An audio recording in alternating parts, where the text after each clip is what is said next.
the vote of thanks to... Thank you for your very warm introduction. And, Mr President, honorary members, good afternoon, and it's great to be here, and I have no say over weather conditions.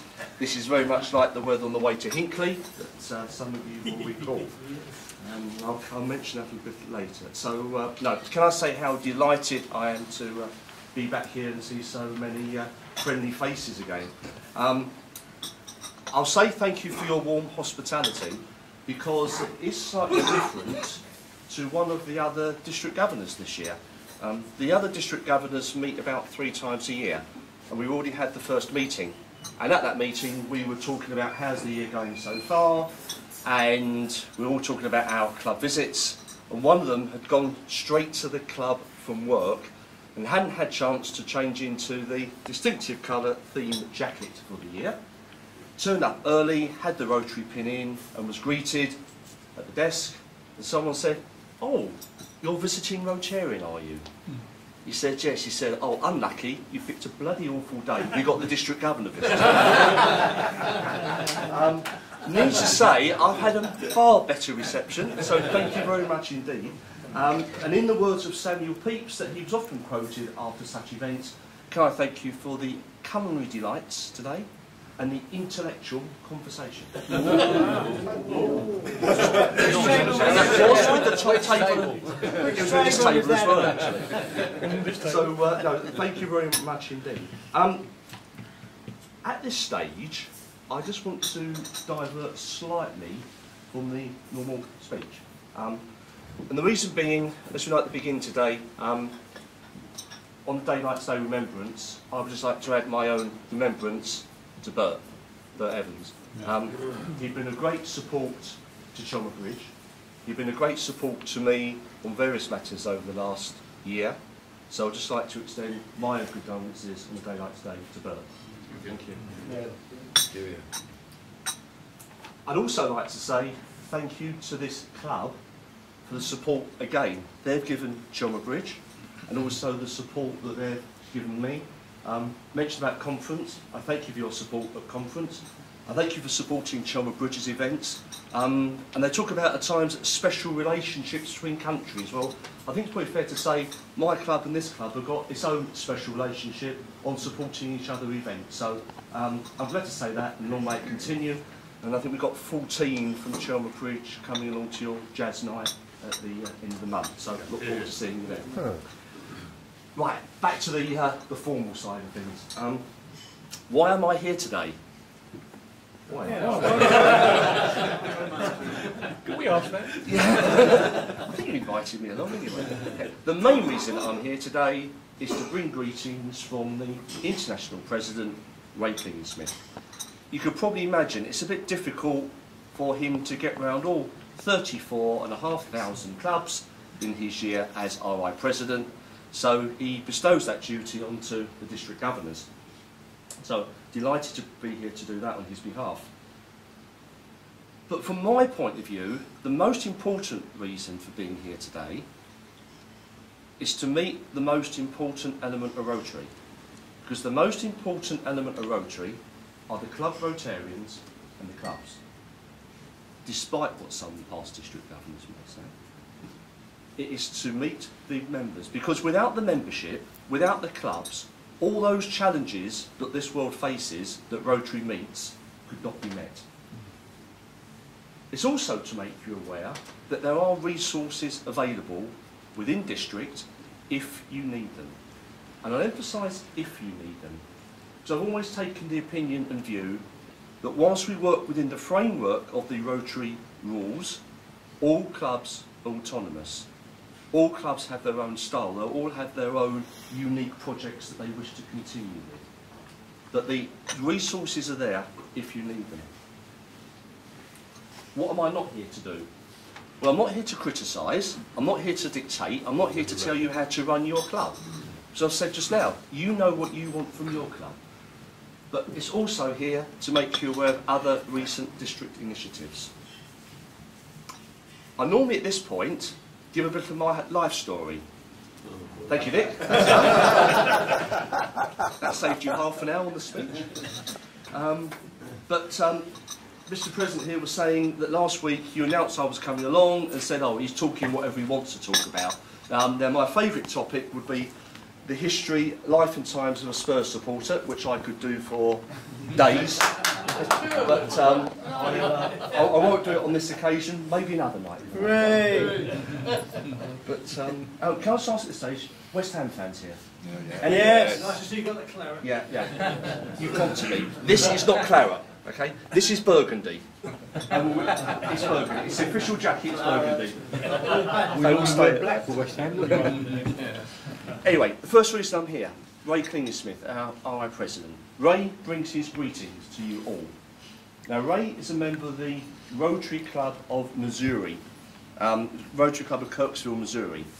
And Ray started his involvement with Rotary back in 1960, when he was an ambassadorial scholar that went from the US to South Africa, and he was so overwhelmed by the opportunity that Rotary had given him that on his return he joined Rotary.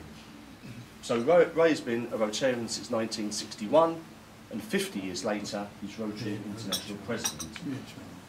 Now, in that time he has held numerous positions in both Rotary and the Rotary Foundation, and if I was to read all those out to you, I would certainly be standing here talking to an empty room by the end of the day, because he has probably held every single position that is available to be held within the Rotary framework.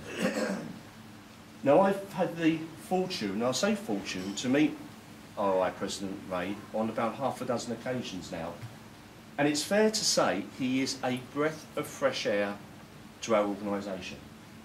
Now, this is taking nothing away from previous Rotary International directors, but Ray's message, which he wants to have mentioned to all the clubs, is as follows.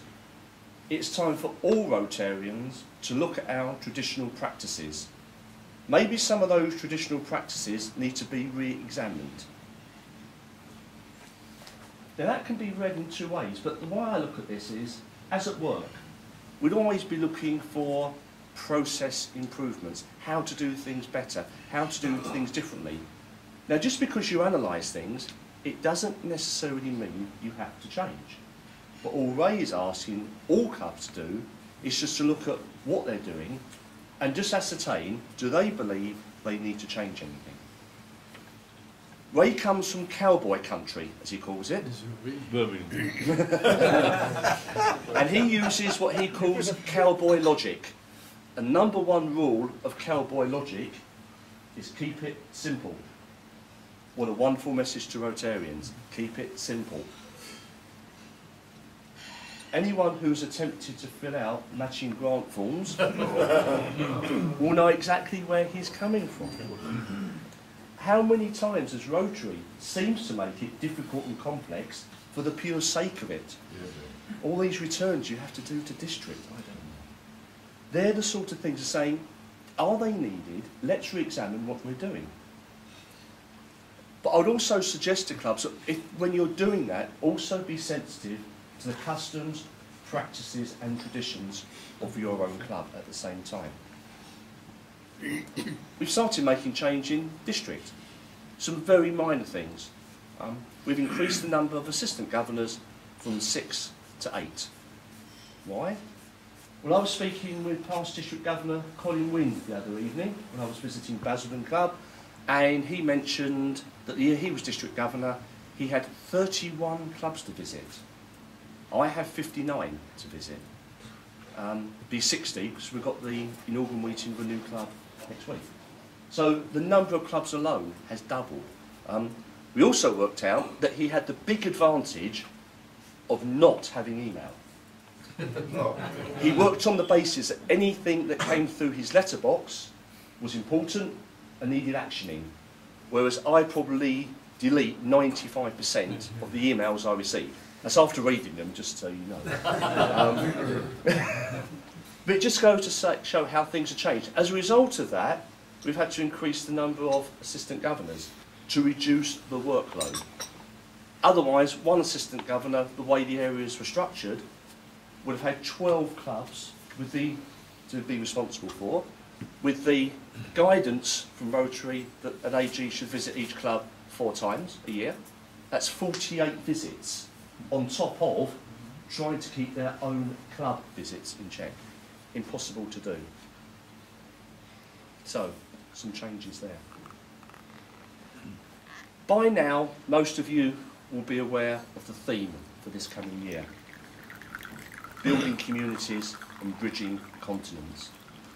We've had 2 honorary members. If you're not aware, each year Rotary has a new theme of focus. And when you go to the Rotary International Assembly, the 2 most important things that all incoming district governors wish to know is what colour's the jacket going to be and what's the theme for the year.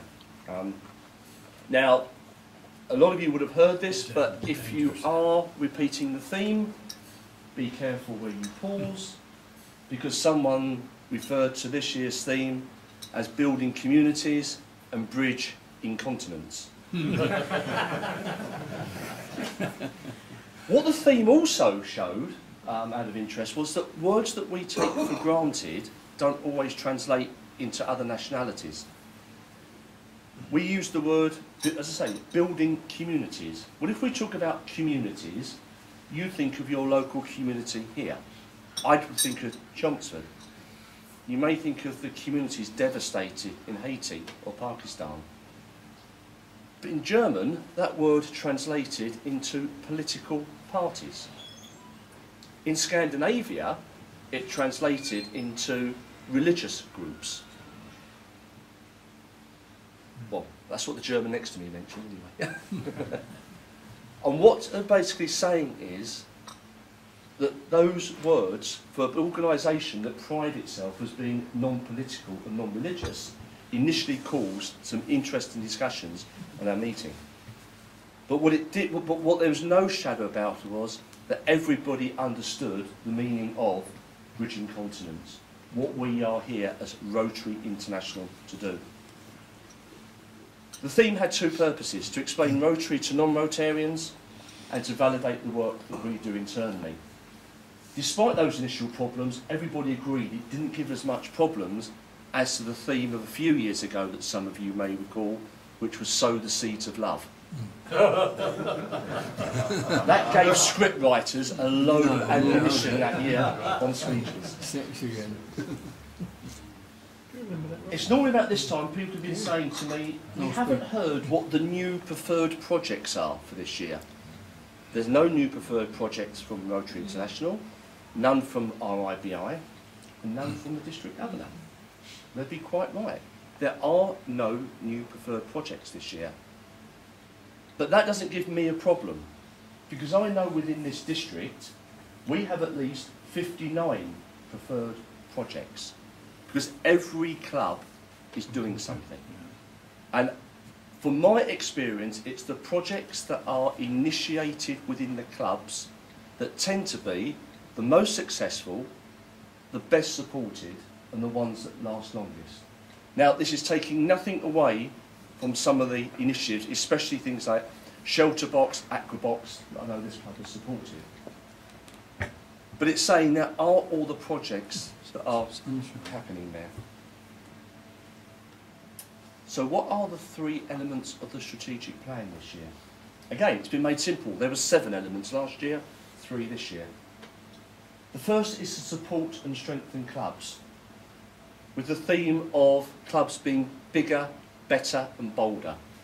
And that goes back to one of my original comments, that the stronger the club is, the more resources they've got to meet the challenges that we face. Humanitarian service. Without a shadow of a doubt, this year's main theme continues with the eradication of polio. It was good to hear about the crocus planting last week. Sorry, and they're not bulbs, they are corns, as we've been told already. But that was a great initiative, and again, I'm glad the club has got involved with that. Not only because of the impact from promoting the polio eradication campaign, but it's also provided yet again a great opportunity to work with the local schools, promote Rotary, and make Rotarians and non-Rotarians aware of what we're doing. And that then comes on to the third element, which is public awareness and image. Again, all I would ask is that all clubs at every opportunity, this club to give every opportunity to promote Rotary at any event you do. Again, you've got the information in the local newspapers. Not all clubs have that opportunity. Some clubs have great difficulty getting their articles into newspapers. So again, every opportunity we can, please promote the work of Rotary. The other element that I've been asked to mention to you is the presidential citation. This is something that happens every year. It's a citation not for the club president, but a citation from the president of Rotary International to reflect the work that the club does. And for what I know about the activities of Hornchurch and Upminster, you could probably tick most of the boxes now and hopefully receive the presidential citation. So if I could ask you again to consider looking at that and consider applying for that at the beginning of next year. And again, that is covering the normal areas of club service, vocational, community and international service. At the District Assembly this year, as I was leaving, somebody asked me what I wanted to achieve in my year as District Governor. I turned the question back on them and said, it's not what I achieve, it's what you achieve, what your club achieves. Because it goes back again to the fundamental concept that Rotary's greatest strength are its clubs and its membership. We all operate differently, but we have that same concept of fellowship, service and high ethical standards. Past Rotary International President Ed Cadman was always quoted as saying that Rotary is unity without uniformity, and that's the way it should stay. Especially from my point of view, because if all 59 clubs were exactly the same, it wouldn't make this year as District Governor by any way as enjoyable as to when you go to each individual club and see how each individual club functions and works. When my wife Judith and I were at the Rotary International Assembly, one of the icebreakers there, when you're meeting the other incoming district governors, you're comparing the districts that you're representing. How many clubs, how many members, what's the geographical makeup? And I've often compared our district to a jigsaw puzzle. Because a jigsaw puzzle is made up of many pieces, different shapes, different sizes, but every piece is needed. And that's what we got in District 1240. And I was very proud to talk about our district, because across the district, we got all clubs are made up. We have the combination of diversity based on gender, race and religion. We've got clubs that are 6 months old, such as Hadley Castle. We've got your club, 64 years old. And in next February, we've got Southend Club that will be celebrating 90 years of Rotary service. We've just got that great diversity. Now, with that diversity, it came to light quite quickly that a couple of the district governors I was talking to were quite envious of me. Now, it wasn't me as an individual, but when I pointed out where I live, I am no more than 45 minutes away from any one club in this district. That's M25 and speed cameras permitting, I might add. But one of the district governors, he had 7 time zones to contend with, because his area included parts of East Russia and Alaska. I thought it was bad enough getting up for a breakfast meeting at 7 o'clock for Thorpe Bay, let alone that travel. Another district governor, she had to allow 75 nights a year away to do the club visits, because her area was the East Caribbean. As we all said, a tough job, but somebody had to do that one. She said to me, "Do you have any islands in your district?"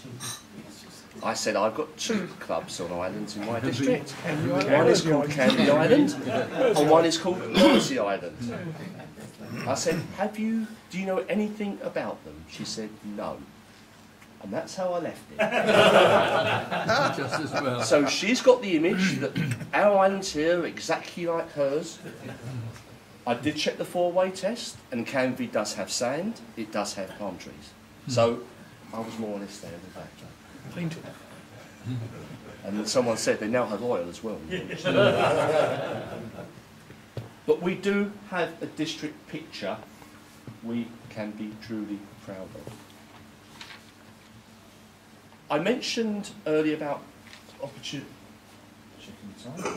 opportunities for public awareness, promoting Rotary. Now, maybe this is a first for a Rotary Club visit from a district governor, but I would just like to read you a few lines of poetry. Before I do, can I just ask, has anybody watched a television programme called Eggheads? Yeah. I've seen it. Did any of you see it when the Rotarians from Devon were on there? Right, we talk about opportunities to promote Rotary. So there's this television programme that probably gets audiences in the 100,000s, probably, if not even low million. And they were asked, oh, you're from the Rotary Club. What does the Rotarians do? What does the Rotary Club do? And their response was, we meet once a week for a meal. Oh dear. Now, technically, they were correct. They do that. But that was it. They said no more about what Rotary does. Have you shot him? I think they've still got their charter. Just. Anyway, whether it's a direct result of that, one of the other district governors sent us out this poem. Now, I'll not read it all out, but if I can just read some of it out to you. And it's entitled, What Does the Rotary Club Do? Someone asked the question once, and I stood there feeling like a dunce. What do our Rotarians do? I thought for a moment or two, then said, we gather for a meal, ask each other how we feel, get our food and have some fun, chattering till the meal is done. We get club business out of the way and have the programme for the day. Some are good and some are great, and some go on till fairly late. But then, my friend, we turn to go. That wasn't, he said, what I want to know. I've thought a lot about this since. What possibly could I say to convince my friend that Rotary does more than just meet, greet, take a seat and eat? Well, this is how I would make amends by explaining Rotary to my friends. 2 billion children are healthy today, in lands both near and far away, who otherwise might be lame or dead from polio, that childhood dread. And hungry children are being fed through better ways to grow their bread. Rotarians in many lands are teaching, and doctors of all kinds are reaching out to heal the sick and lame, with little thought for wealth or fame. And men and women are meeting the need to little children how to read. 100 things there are to say about what Rotarians do every day, in every land and every town, to lift someone up when they are down, and help each other along the way. Service above self, what more can I say? Well, if my friend should ask again, I would have the answer for him then. Slightly longer than we meet once a week for a meal, but I think that encapsulates all that Rotary is about. And it's interesting hearing about the ambulance scheme and doctors going out to do all the sick and lame, which say for no reward apart from doing the service. There's no doubt Rotary has changed our world in the 105 years our wonderful organisation has been going. We still face major challenges: financial, political, natural, man-made disasters. Can Rotary still meet that challenge? I honestly believe we can. Because as I go around the clubs, and this club epitomises all that this is requiring, the Rotarians are ready to meet that challenge. They're ready to meet it. Because we have a duty and an obligation to help those people for whom at time Rotary is their only hope of survival. Just to conclude, can I just ask, on the way to San Diego, we went via San Francisco. I will clarify, it was at my own expense. So if there's any awkward questions at the next district council meeting. Anybody been to San Francisco? Yeah. Well, just that you know, we stayed on that very luxurious hotel, the one with its private jetty and beach. Alcatraz. Just off the coast there. So we did the usual tourist thing, visit Alcatraz and all these places. They take you out through the souvenir shop. And as Dick mentioned, working in risk and compliance, I saw this book there and it had on the spine of it regulations. So I thought, yes, must have a quick look at that. And that's quite sad. Look at that. So as you can imagine, an institution such as Alcatraz had to be run on very strict rules and regulations. And one of them, as I was flicking through, seemed pretty normal, and then literally I froze at one page. And this is the reason why. Now bear in mind who the guests were at Alcatraz. Yes. Regulation number 5 was entitled Privileges. So these murderers, thieves, etc. had the following privileges. You are entitled to food, clothing, shelter and medical attention. Anything else that you get is a privilege. How many people in this world would like the basic entitlements of food, clothing, shelter and medical attention? That's why I joined Rotary, to try and get these people those basic entitlements. Thank you for your time. I wish you the best for the rest of the year. I wish the rest of the club, Round Table, 41 Club, the best for the year. And thank you for your time. Thank you.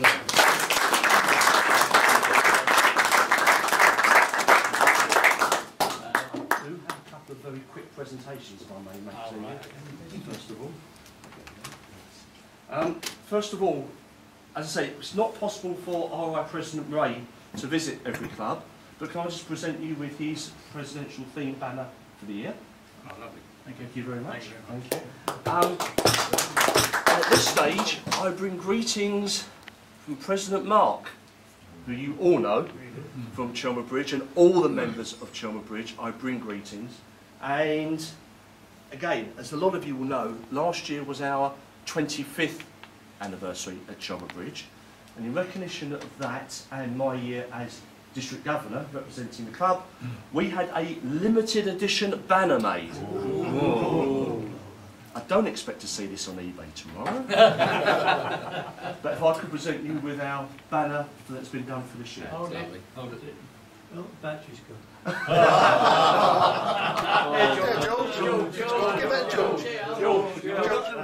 Thank you. The baby brown. He wants another raffle to win some batteries. As it happens, You got the last camera this way. Get your finger out the way, George. No, you would do it wrong. that'll help.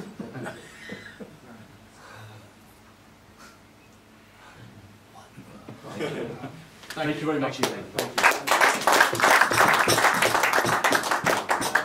Has anybody got any questions for our District Governor that they would like to ask? Oh, Ron, you do it. In that case, there's two people I would just like to thank, if I may, on the question of thank yous. One isn't here today, and that's Colin Freeman. I want to recognise the amount of work that Colin did in supporting the district conference. He was the registration officer, and I think the week before, or the 3 weeks before conference, we were probably on the phone daily. So again, I'd like to thank Colin for that. And also, I'd like to recognise while I'm here the contribution that Norman has made to district the year that we were assistant governors together. So thank you for that again, Norman. Thank you.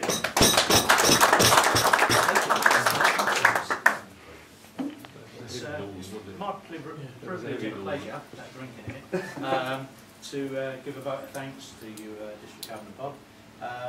as you can see by the attendance here, the fact that we announced it last week, everyone still turned up. So that says a little bit about yourself. Says a little bit about yourself. It was very informative what you had to say today, and the poem I thought was excellent. Like you know, sort of sums it up really. Because as opposed to people thinking, like I have had a couple of people mention that you know we just come out lunch and don't do anything. Actually, there's quite a lot of work goes on, and by all the members here as well as the committees and the different people. So yeah, it was quite apt actually, and I hope you come back and see us again before my year's up, and you know. See you in 2 weeks at the jazz night. Yeah, yeah. Lovely. Thank you very much. Thank you.